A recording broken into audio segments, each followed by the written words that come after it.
Every time I post this dress, I get questions asking how to make the straps. So here's a tutorial. First, you're going to measure how long you want your straps to be. Then take that measurement and add at least 10 onto that. But you can add more just depending on how many gathers you want. Then for the width of the straps, I did 2.5 inches. You can just mark this 2.5 all the way down and then make a straight line. And you will need 2 straps, so make sure to cut 2 pieces.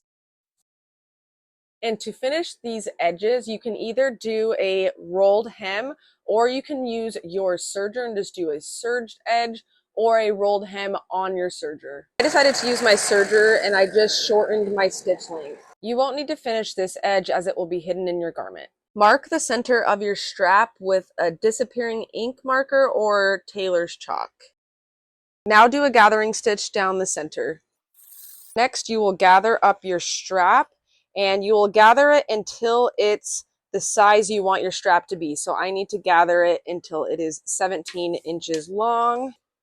I like to tie a knot at the end of my little tail just so that those gathers do not move. Then iron your strap.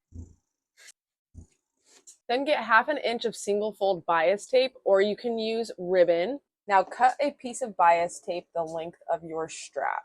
Then you're going to fold the bias tape together and pin on the center of your strap. And the purpose of this bias tape is to hold the gathers in place. Then sew on your gathering line, making sure to catch your bias tape underneath. And the reason I like to sew on top instead of on the bias tape on the back is I like to sew right over my gathering stitches so that I don't have to take them out.